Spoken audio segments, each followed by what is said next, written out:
Circled in red is the instrument platform, and it was deployed in Feb 06, as Richard went through in quite some detail, at about 100 meters. And so this is an intentional choice to place it at 100 meters, and that's because we see some clear seasonal variation in oxygen concentration at this point. So it's a nice interface point, and it's particularly useful for biological studies. So Jackson made good use of this particular location in his talk today. It gives you a sense of there's a seasonality in oxygen concentration, so it provides us really a nice experimental setup to look at responses, biological responses to oxygen. So this is a picture of a platform, the VIP, and on the left-hand side of the platform is a sediment trap, and Curtis will speak a little bit about that tomorrow, some of the data.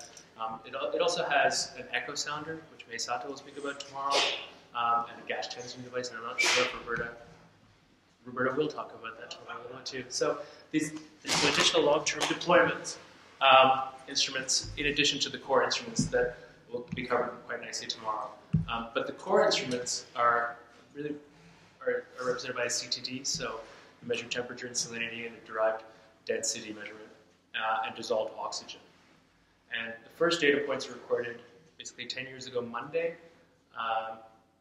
So we're just a few days into the next decade of the time series.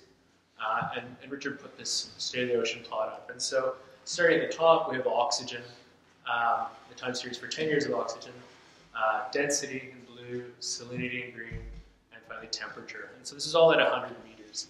And it's a rather rich time series. The resolution is high, so it gives you a really nice opportunity to look at periodicity on an annual time scale, and on even shorter time scales, right down to a daily time scale.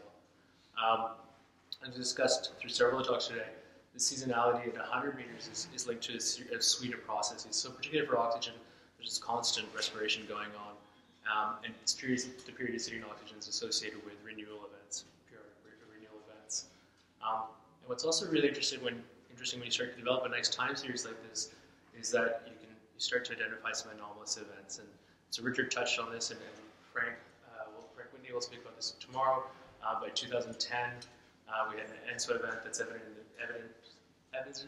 in the temperature time series. And then again, most recently, we're sort of going off the chart, as it were, with this warm blob entering into the system. So I'm going to present this last slide here just to lead up to Dwight's talk. How can you actually access this data? So it's a rich time series. The data associated with this plot itself is available. And so if you contact us, we're in the process of developing sort of data packages at this point of cleaned up data. And so you can contact us, and we can make this data available to you in various formats. You can also access the data directly through URL online. So if you're using software like MATLAB or Python or R, you can direct access each of the sensors directly. And that's particularly useful if you're pulling data down, say, on a weekly or a daily basis, and you want to monitor the time series for one reason or the other. And then, of course, you can use Oceans 2.0, which is the website-based interface. So this gives you an opportunity to explore the data, look for some of the nuances in the data, and then access it directly.